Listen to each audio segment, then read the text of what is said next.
Coucou à toi, mes taureaux. Allez, allons voir ce que te réserve cette période du 16 au 31 décembre pour cette fin d'année. Donc avec les maîtres ascensionnés, tu vois que j'ai tiré mère, épouse, sœur, fille, Lady Nada, et vous le pouvez, l'archange Michael. Donc on voit que pendant cette période de fin décembre, tu vas revenir à ton cœur, à ton authenticité, à ton intuition, et tu es profondément protégé pour cette période.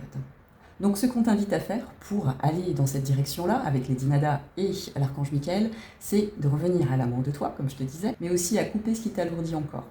Pour certains, ça va être peut-être une énergie féminine autour de toi, une mère, une sœur, une ex, une amie, ou même une blessure du passé liée au féminin, liée à une énergie féminine.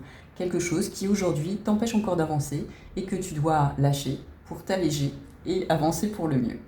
Et l'archange Michael te dit, tu peux t'en libérer maintenant, c'est le bon moment, tu es soutenu, tu peux le faire, tu en es capable et tu es protégé. Et si ça ne concerne pas une personne en face de toi, si c'est toi, en énergie féminine, homme ou femme, on te dit de revenir à ton cœur, on te dit de revenir à ton intuition, c'est elle qui va te guider. Tu vas être soutenu dans ce choix par des hautes sphères. Alors, croyant, non croyant, là on parle d'énergie de protection et d'amour. Parce que Michael, c'est à la fois le protecteur, mais c'est aussi une énergie d'amour qui te protège avec amour. Et c'est ce qu'on te dit, reviens à l'amour de toi, protège-toi, pose tes limites pour avancer au mieux durant cette période et par la suite au cours de 2026.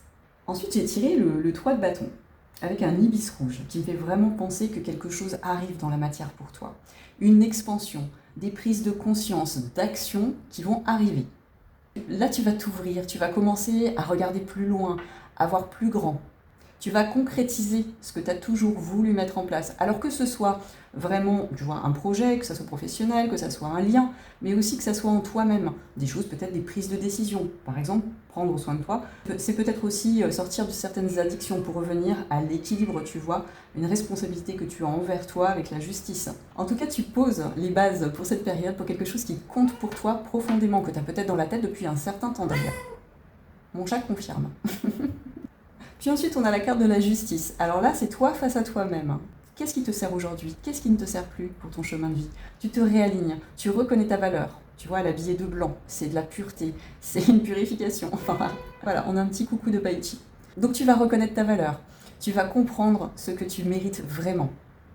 Tu vas comprendre ce qui est à l'intérieur de toi, cette douceur que tu as à l'intérieur de toi, que tu as envie de porter au monde.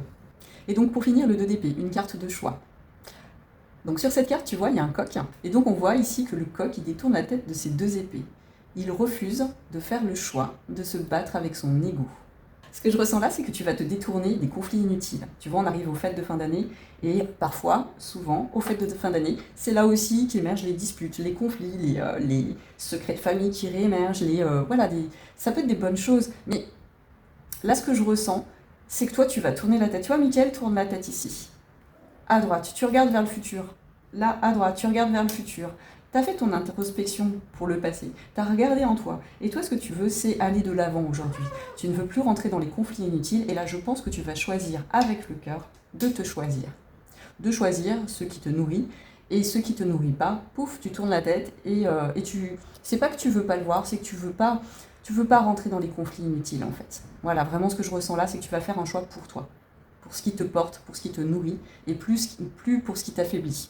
Pour moi, tu vas arrêter d'écouter cet ego et les peurs qui le nourrissent. Il y a un vrai choix de réalignement intérieur pendant cette période. Les énergies, là, en ce moment, on est poussé à des libérations, donc si tu veux aller voir les autres signes, tu verras que c'est un petit peu pareil, on est dans des phases de libération. On nous demande ici, en fin 2025, de revenir au cœur, de revenir à soi, de revenir à sa souveraineté, de ne plus laisser des situations conflictuelles, des situations énergivores, nous blesser, nous affaiblir, nous amoindrir. On nous demande de choisir aujourd'hui avec le cœur et non plus à partir des blessures de l'ego, des peurs, des doutes, en tout cas du mental. Il y a une vraie magie qui revient dans ta vie, une vraie clarté et une vraie force douce. Tu vois, comme si tu allais imposer ta souveraineté, non pas par le conflit, non pas par la violence, mais par des actes de limite clairs pour te choisir avec amour. Voilà. J'espère que ça parlera au plus grand nombre d'entre vous. Je vous souhaite une très belle période de libération. Pas forcément tous les jours faciles, parce qu'il y a beaucoup de libération émotionnelle. Donc je suis de tout cœur avec vous et je vous souhaite une très très belle période de fin d'année. Je vous dis à très vite. Bisous!